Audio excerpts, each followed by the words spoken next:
Hey girls, what's up students? Mr. Gator here, and today I'm going to be reading you the first chapter from Harry Potter and the Chamber of Secrets. Chapter 1, The Worst Birthday. Not, of, not for the first time, an argument had broke out over the breakfast at number 4 Parlor Drive. Mr. Buster Burley had been awoken in the early hours of the morning by a loud hooting noise from his nephew Harry's room.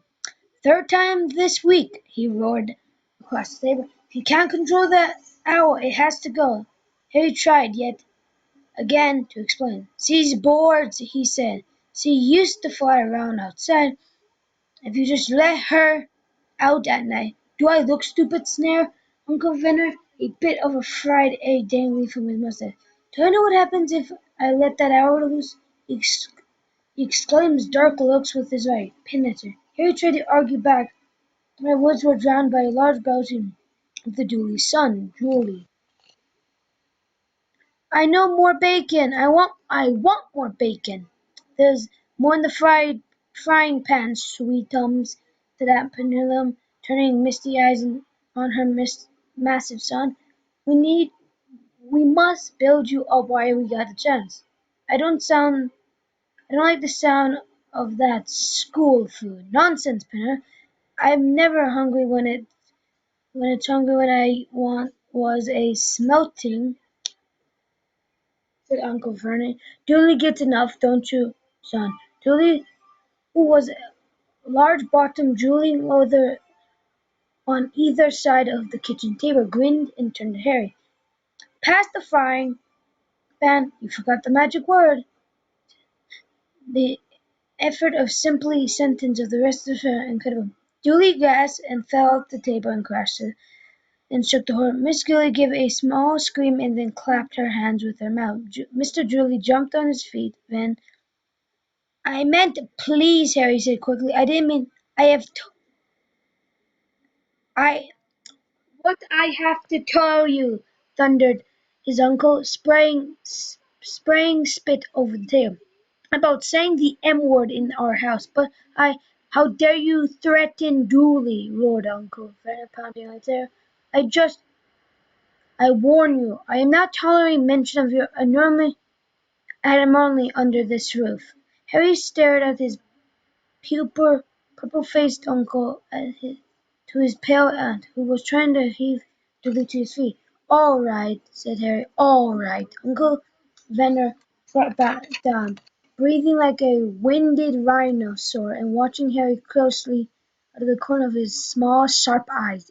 Ever since Harry had come back from summer holidays, Uncle Vernon had tried to treat him like a bomb that might go off at any moment, because Harry Potter wasn't a normal boy. As a matter of fact, he was not normal as it is possibly too. Harry Potter was a wizard fresh from his first year at Hogwarts School of Witchcraft and Wizardry, and if the Dooleys were unhappy to have him back there, it was nothing to how Harry felt. He missed Hogwarts so much he having the constant stomach aches. He misses the castle with his secret passes and the ghost, his glass perhaps not safe, the postmaster.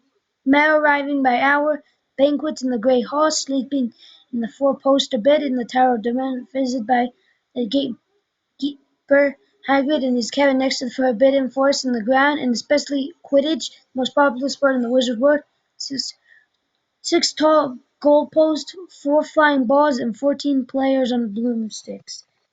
All Harry's spellbooks, wands, robes, cauldrons, and top-of-the-line number 2,000 broomsticks had been locked cupboard under the stairs by Uncle Vernon the instant Harry had come home. What did the Dooleys care if Harry lost this place on the house Quidditch team because he didn't practice all summer?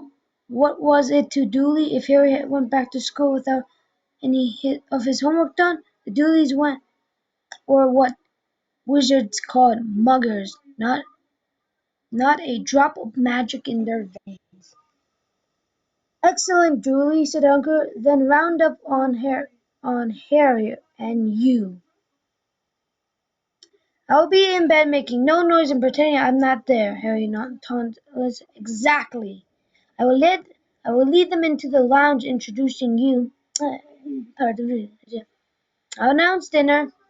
You say, may I take you through the dining room, Mr. Manson?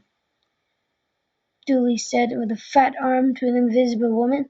My perfect little gentleman. And you. I'll be in my room making no noise pretending I'm not there. Precisely. Now we should go in for a few compliments at dinner. Penny, any idea? Venner, tell me you're a wonderful golfer, Mr. Masson. Do you prefer you bought me a dress, Mrs. Masson? It's perfect, Dooley. How about we write an essay about our hero at school? Mr. Manson and I wrote about you. It's most and you, boy. Hey, I'll be in my room making no noise and pretending I'm not there.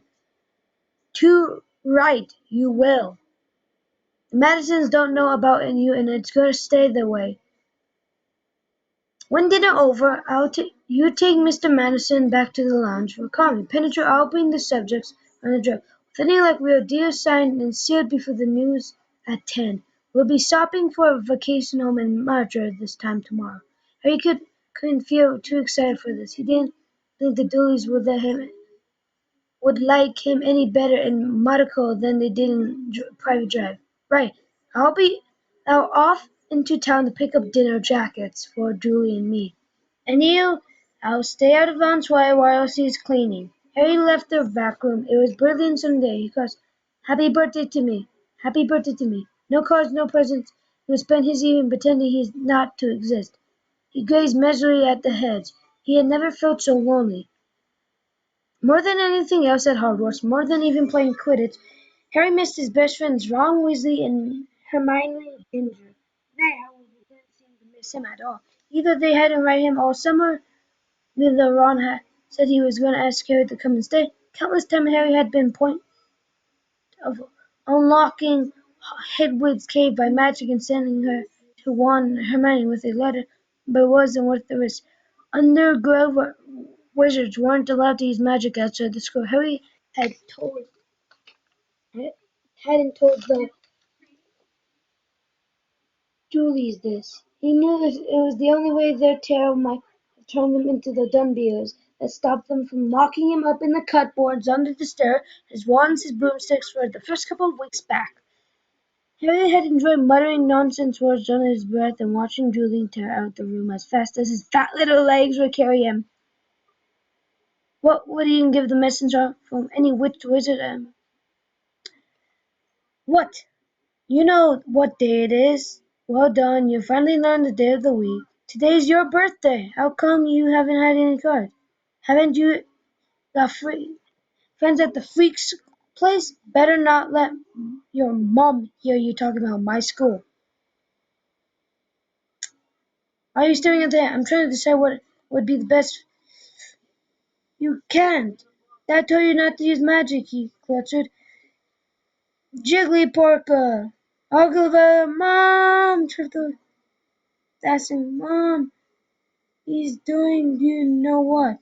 Julie at the moment. As neither Julie the hedge was hurt, knew he hadn't really done magic, but still he had to duck as he aimed a heavy ball at his head with a soap pan. Then she gave him work to be done, with a promise he wouldn't eat again until he's finished. Wish they could see the famous Harry Potter now. He had salvaged Flowerbeds. Get in here and walk the newspapers. Hurry upstairs. Sis, hurry. As he passed through the door to the living, he caught a glimpse of Uncle Venner and Julie in bow-tie and dinner jackets. He had only reached the upstairs light when the doorbell rang and Pierce appeared in the foot of the stairs. Remember, boy, one sound. Harry crossed to his bedroom on tiptoe, slipped inside, closed the door, turned to collapse on his bed. The trouble was, there was already someone sitting on it. Hope you guys enjoyed the first chapter of Harry Potter and the Chamber of Secrets. If you guys want, in the next video, I'll actually do a video where it won't be pitch black, because I just didn't know what to replace